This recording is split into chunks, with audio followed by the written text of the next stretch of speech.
Sejam muito bem-vindos a mais um módulo de teoria musical. Estas aulas são muito importantes para a formação de um músico, pois se entender o que se está tocando e conhecer o que há de por trás da música são elementos primordiais para a formação de um músico. Afinal, a música está em você, está em mim, não no instrumento. Ah, mas eu conheço uma pessoa que aprendeu a tocar e não aprendeu teoria nenhuma. Tudo bem, mas ele é uma exceção e a gente não pode tomar a exceção como regra. E nós, como escola de música, entendemos que a teoria musical é essencial para a constante evolução no aprendizado musical. E quem não a estuda, em algum momento vai se estagnar e não vai conseguir mais sair do lugar. Em cada módulo, estudaremos um assunto que necessariamente não depende do outro módulo, mas no final eles se completam.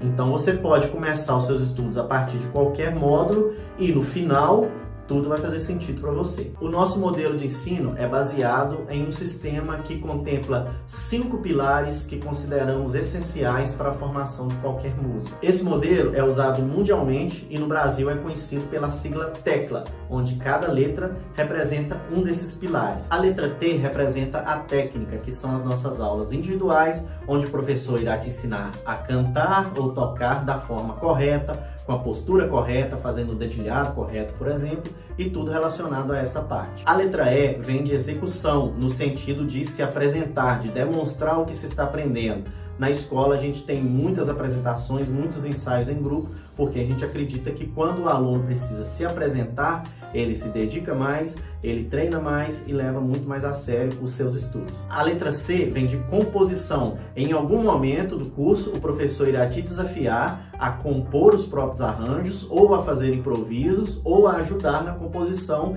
de arranjos de alguma música. A letra L vem de literatura, que engloba toda a parte teórica da música, história da música, teoria musical em geral. A letra A vem de apreciação, que engloba todo o estudo da percepção musical e desenvolvimento do ouvido. Então, após o primeiro ano de aula, que chamamos de nível básico, você terá contato com esses 5 pilares e com isso terá uma base sólida e essencial para avançar para os próximos níveis do seu estudo. Cada módulo é composto por aulas teóricas, mas também por aulas de prática em grupo, onde aplicaremos a teoria estudada no instrumento ou no canto. Se você acompanhar as aulas de forma online, você deve também aplicar a teoria estudada no seu instrumento, mesmo que de forma individual. Ao final de cada módulo, teremos uma avaliação para acompanharmos o desenvolvimento do aluno. Portanto, não avance a aula sem ter dominado bem o seu conteúdo. Assista cada vídeo várias vezes, se necessário, para fixar bem a matéria e, em caso de dúvida, fique à vontade para nos consultar. Então, bora para a aula e bons estudos!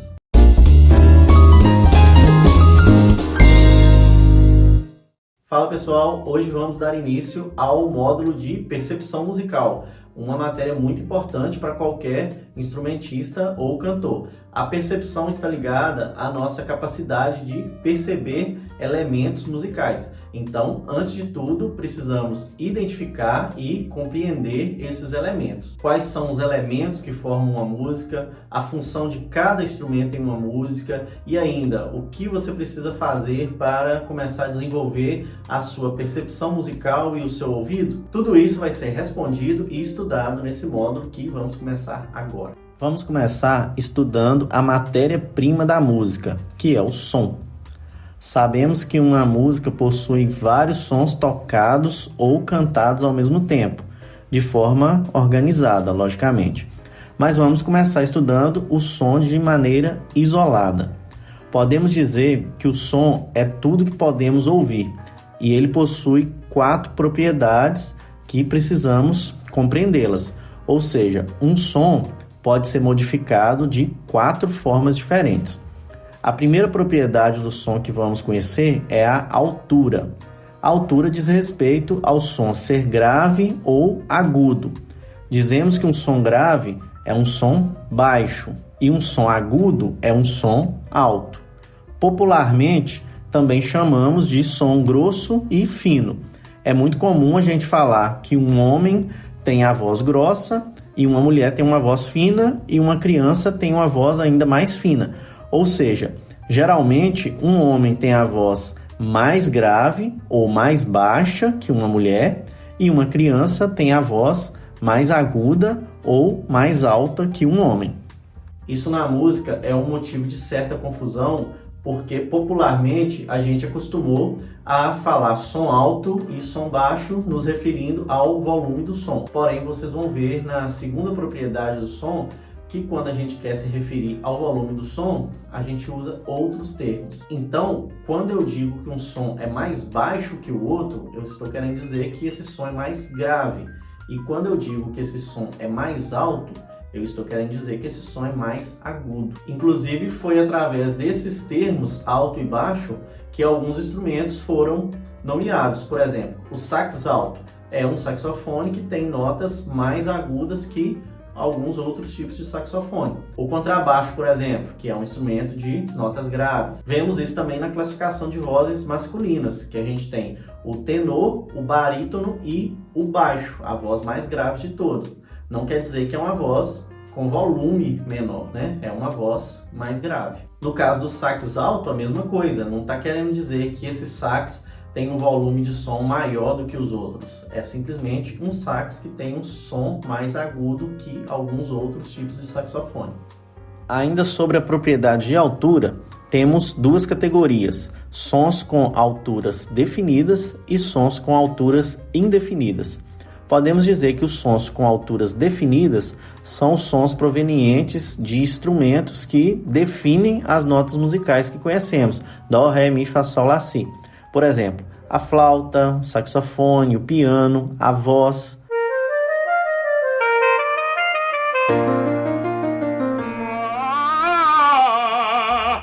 E sons com alturas indefinidas são provenientes de alguns instrumentos, como por exemplo os de percussão, bateria, pandeiro, as palmas, entre outros.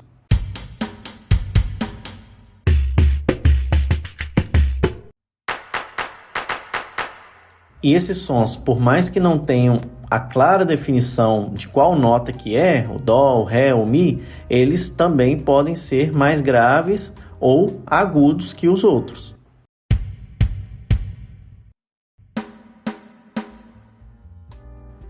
Então, agora que você já sabe o que é a altura do som, vamos a um pequeno exercício. Me diga qual som é mais grave, ou seja, qual som é mais baixo, o primeiro ou o segundo?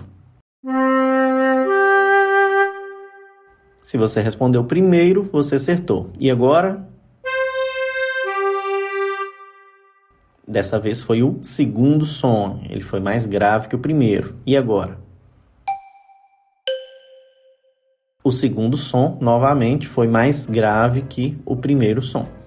Sabendo isso, quando a gente vai comparar dois sons, igual a gente acabou de fazer, nós podemos dizer que eles estão subindo, se o segundo som for mais agudo que o primeiro, ou que estão descendo, se o segundo som for mais grave. Por exemplo, ouça esses sons e digam se eles estão subindo ou descendo. Se você respondeu que eles estão descendo, você acertou. E agora? Agora eles estão subindo porque o segundo som é mais alto ou mais agudo que o primeiro. Muito bem, agora vamos falar da segunda propriedade do som, que é a intensidade. E agora sim estamos falando do volume do som. E como estamos falando de intensidade, a sua característica é ser forte ou fraco. Então, um som pode ser fraco quando a sua intensidade é pequena, ou pode ser forte quando sua intensidade é maior. Como eu falei anteriormente, isso gera uma certa confusão porque popularmente todo mundo acostumou a falar som alto e baixo quando vai se referir ao volume do som. E olha que curioso, se tratando dos sentidos do corpo humano, o único sentido que a gente acostumou a falar alto ou baixo foi em relação à audição, porque nos outros sentidos a gente geralmente fala forte e fraco. Por exemplo, o olfato, quando a gente sente um cheiro intenso de alguma coisa, a gente fala que é um cheiro forte ou um cheiro fraco. O paladar, quando a gente come uma comida bem temperada, a gente fala que aquele tempero está forte ou que o tempero está fraco. A visão é a mesma coisa. A intensidade da luz, a gente fala que aquela luz está forte ou que a luz está fraca. Mas na audição, todo mundo acabou acostumando a falar alto ou baixo para se referir a um som forte ou fraco. É claro que você não vai sair por aí agora falando que a música está forte ou a música está fraca, né? Se referindo à intensidade, ao volume da música, porque as pessoas vão achar um pouco estranho, né? Mas no meio musical é preciso um certo cuidado, porque pode gerar uma confusão em alguns momentos. Por exemplo, é muito comum em algum ensaio o cantor parar a música e falar que aquela música está alta para ele. E na verdade ele não está falando de volume, ele está se referindo justamente à primeira propriedade que a gente estudou, que é da altura. Ele está querendo dizer que a região onde a banda está tocando a música ficou com notas muito agudas para ele cantar. Então, essa música está numa tonalidade alta para ele. Então, ele vai pedir para a banda abaixar o tom. Então, não é abaixar o volume, e sim abaixar a região das notas para ele conseguir cantar. Então, para não gerar confusão, principalmente aí no meio musical, quando você for se referir à intensidade do som, deixe claro que é o volume que está alto ou o volume que está baixo. Não esqueça de usar o termo volume para não gerar essa confusão. Mas se você também usar o termo forte e fraco, eu garanto que todo mundo vai entender. A terceira propriedade do som é a de duração. Um som pode ser longo ou curto. Essa propriedade é muito importante para a concepção de ritmo, tanto o ritmo de uma melodia, que é a parte cantada da música, quanto o próprio ritmo da música. Por exemplo, observe as diferentes durações das notas do Parabéns para Você.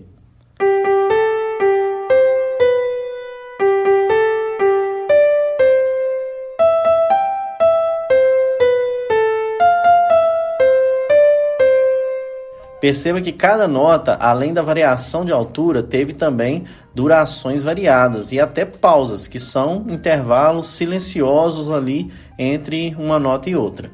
Agora imagine se essa música fosse tocada sem nenhum respeito às durações das notas.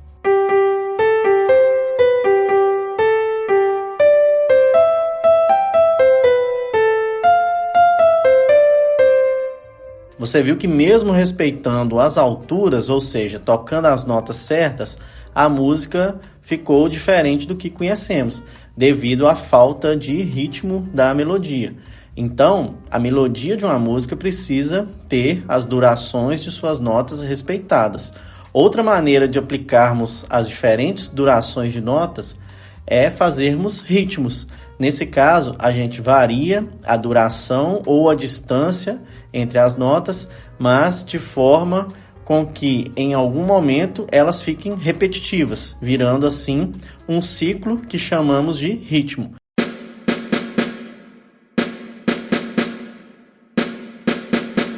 Repare que a gente consegue entender a lógica das durações e distâncias das notas quando escutamos algumas vezes, pois em determinado momento elas se repetem e viram um ciclo.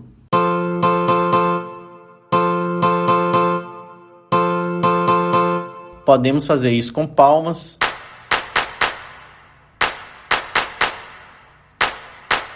ou simplesmente com qualquer som.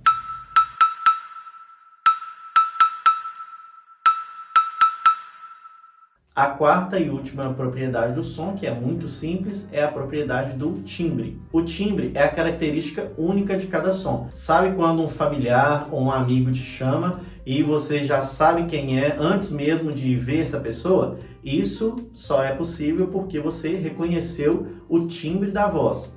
Toda a voz tem um timbre diferente, cada instrumento também tem o seu próprio timbre. Então é a propriedade do timbre que nos permite diferenciar um som de piano, de um som de violino, de um som de saxofone, de um som de violão, de guitarra e assim por diante. Agora diga, esse timbre pertence a qual instrumento?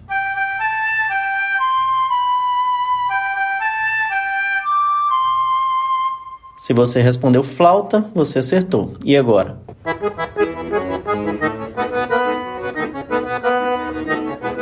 Se você respondeu acordeon ou sanfona, está correto. Percebeu que cada instrumento possui o seu timbre, ou seja, a sua característica única que difere dos outros instrumentos. Então, essas foram as 4 propriedades do som: altura, intensidade, duração e timbre. E agora que você já sabe tudo de propriedade do som, você deve responder ao formulário de exercícios para fixar ainda mais o conteúdo de hoje. Um abraço e até a próxima aula.